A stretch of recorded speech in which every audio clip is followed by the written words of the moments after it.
Bien-aimés dans le Seigneur, chers auditeurs, nous vous saluons dans le très beau nom de notre Seigneur Jésus-Christ.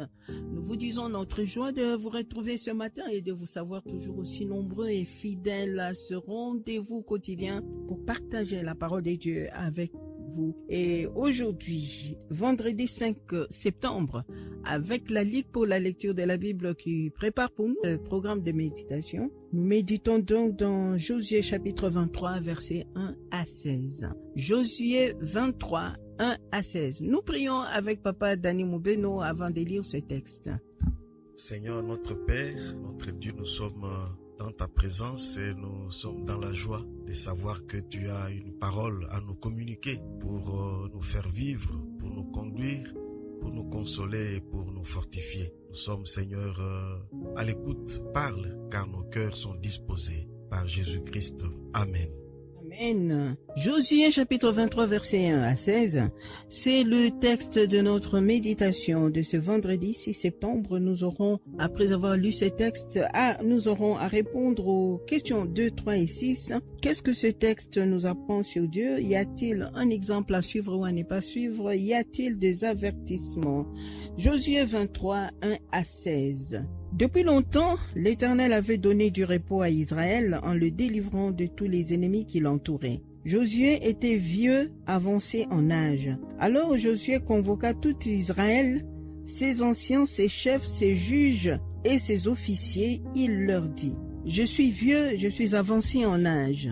Vous avez vu tout ce que l'Éternel votre Dieu a fait à toutes ces nations devant vous, car c'est l'Éternel votre Dieu qui a combattu pour vous. Voyez, je vous ai donné en héritage par les sorts selon vos tribus, ces nations qui sont restées à partir du Jourdain et toutes les nations que j'ai exterminées jusqu'à la grande mer vers le soleil couchant. L'Éternel votre Dieu les repoussera devant vous et les chassera devant vous, et vous posséderez leur pays comme l'Éternel votre Dieu vous l'a dit. Appliquez-vous avec force à observer et à mettre en pratique tout ce qui est écrit dans le livre de la loi de Moïse, sans vous en détourner ni à droite ni à gauche. Ne vous mêlez point avec ces nations qui sont restées parmi vous. Ne prononcez point les noms de leurs dieux et ne l'employez point en jurant. Ne les servez point et ne vous prosternez point devant eux. Mais attachez-vous à l'Éternel votre Dieu comme vous l'avez fait jusqu'à ces jours. L'Éternel a chassé devant vous des nations grandes et puissantes, et personne jusqu'à ce jour n'a pu vous résister. Un seul d'entre vous en poursuivait 1000, car l'Éternel votre Dieu combattait pour vous, comme il vous l'a dit. Veillez donc attentivement sur vos âmes, afin d'aimer l'Éternel votre Dieu. Si vous vous détournez et que vous vous attachez au reste de ces nations qui sont demeurées parmi vous, si vous vous unissez avec elles par des mariages et si vous formez ensemble des relations, soyez certains que l'Éternel votre Dieu ne continuera pas à chasser ces nations devant vous, mais elles seront pour vous un filet et un piège, un fouet dans vos côtés et des épines dans vos yeux, jusqu'à ce que vous ayez péri des dessus ce bon pays que l'Éternel votre Dieu vous a donné.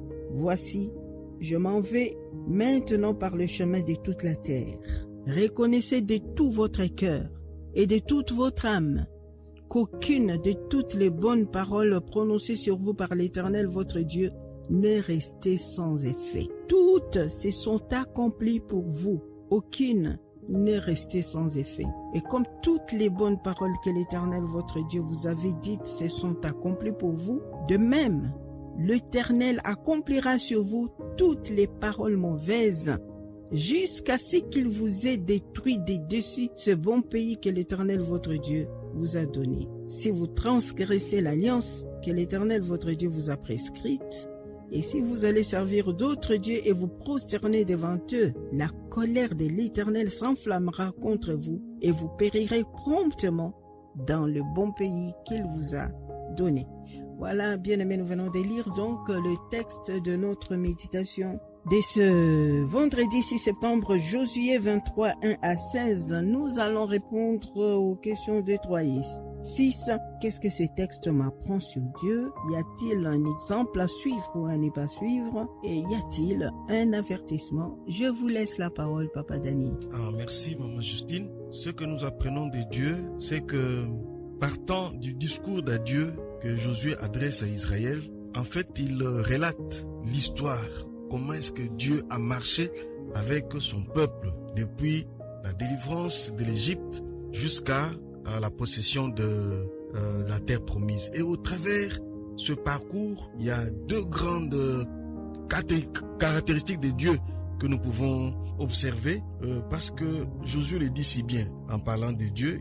Depuis longtemps, l'Éternel avait donné du repos à Israël. C'est l'Éternel qui a combattu. Il y avait beaucoup d'ennemis sur le parcours, mais le Seigneur était devant. D'ailleurs, il y a une image là qui nous dit, qui montre à l'époque de Moïse que l'Éternel lui-même marchait devant Israël. Pendant la journée, il y avait une colonne de nuée et pendant la nuit, c'était la colonne de feu.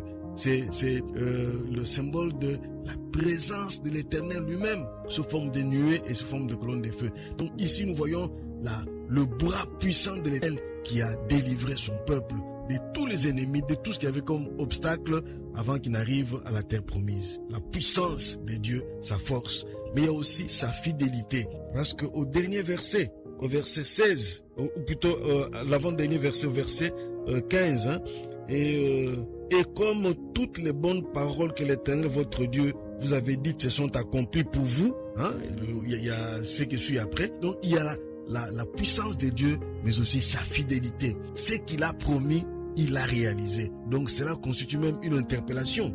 Josué interpelle le peuple, dit, voilà ce que Dieu a fait. Alors si vous continuez à lui être fidèle, lui aussi va continuer à vous bénir, à vous protéger. Mais si vous lui tournez le dos, si vous ne respectez pas les clauses de l'alliance, alors les malheurs qui étaient aussi promises vont s'accomplir parce que Dieu est fidèle. Que ce soit pour des paroles bonnes, positives ou négatives, Dieu est fidèle. Ce dont on nous apprend que c'est Dieu qui a combattu pour eux. Ils ont bien fait la guerre, ils ont bien dû les armes, combattre. Mais la parole de Dieu dit ici, c'est l'Éternel votre Dieu qui a combattu pour vous. Et il combat pour nous, il travaille pour nous, il travaille avec nous, il marche avec nous. Et c'est comme ça ceux qui marchent avec Dieu. Et puis, l'Éternel a chassé devant eux toutes les grandes et puissantes nations sur les terres desquelles ils étaient. L'Éternel est fidèle, il a accompli toutes les promesses qu'il leur avait faites. Et Josué dit en passant, c'est là que nous parlerons des avertissements. De la même manière aussi, il accomplira toutes les mauvaises paroles si vous n'êtes pas fidèles, si vous ne respectez pas sa loi. Et c'est que la question 3, y a-t-il un exemple à suivre ou à ne pas suivre? Et je parlerai plutôt d'ordre. Le Seigneur dit par Josué, il dit au verset 6, « Appliquez-vous avec force à observer et à mettre en pratique tout ce qui est écrit dans le livre de la loi de Moïse, sans vous en détourner ni à droite ni à gauche. » Deuxième ordre, ne vous mêlez point avec ces nations qui sont restées parmi vous. C'est le verset 7. Ne prononcez point le nom de leur Dieu et ne l'employez point en jurant. Ne les servez point et ne vous prosternez point devant eux. Troisième ordre, attachez-vous à l'Éternel votre Dieu comme vous l'avez fait jusqu'à ces jours. Donc c'est l'ordre qui est donné à ces peuples-ci. Ils veulent continuer à avoir du repos dans les pays où Dieu leur avait donné. Mais aussi, il dit, verset 11, veillez sur vos âmes afin d'aimer l'Éternel votre Dieu. Donc, aimez l'Éternel votre Dieu de tout votre cœur, et j'ajouterai cela, de tout votre cœur, de toute votre âme, de tous vos pensées. Et ensuite, il a aussi donné l'ordre qu'ils doivent continuer à combattre. Parce que ces nations n'étaient pas complètement exterminées. Mais Josué dit, même après ma mort, continuez à combattre pour toutes les nations idolâtres, pour exterminer tous les peuples idolâtres qui sont encore restés parmi vous. Je cherche le verset. Donc, c'est important pour nous de rester fidèles si nous voulons continuer à jouir de notre héritage, des promesses de Dieu. Rester fidèle à Dieu, rester dans l'obéissance, vivre une vie de sanctification. Il faut ne pas se mêler à, ne pas pratiquer la prostitution spirituelle, ne pas adorer d'autres dieux, ne pas se détourner des dieux, mais aussi continuer à combattre le bon combat pour combattre l'ennemi au milieu de nous. Nous lisons les commentaires du lecteur. Discours de Josué.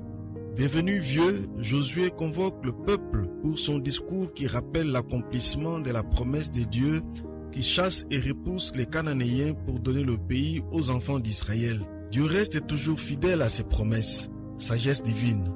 La démarche de l'occupation de tout le territoire devait être progressive, mais également accomplie avec détermination dans l'obéissance à Dieu. Ne pas posséder entièrement le pays faisait courir plusieurs dangers aux Israélites, car les gens qui habitaient encore le pays n'adoraient pas l'Éternel.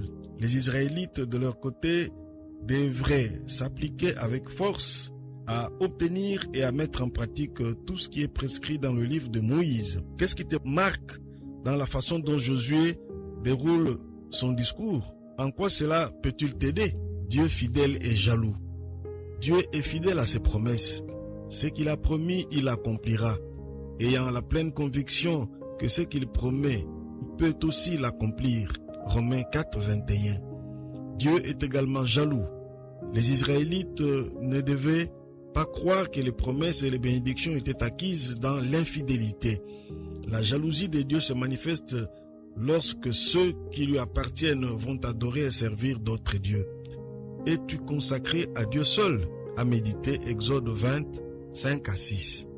Exode 25 à 6. Tu ne te prosterneras point devant elles et tu ne les serviras point, car moi l'Éternel ton Dieu, je suis un Dieu jaloux qui punit l'iniquité des pères sur les enfants jusqu'à la 3e à la 4e génération de ceux qui me haïssent et qui fait miséricorde jusqu'à 1000 générations à ceux qui m'aiment et qui gardent mes commandements. Nous rappelons les textes, Josué chapitre 23 versets 1 à 16. Et nous prions, Seigneur, merci pour toutes les victoires que nous avons déjà remportées jusqu'à présent avec toi. Merci pour toutes les promesses accomplies. Seigneur, garde-nous debout. Fortifie-nous pour que nous puissions continuer cette bataille jusqu'à ce que tu nous rappelleras auprès de toi. Merci parce que tu nous assures la victoire. Au nom de Jésus. Amen. Amen.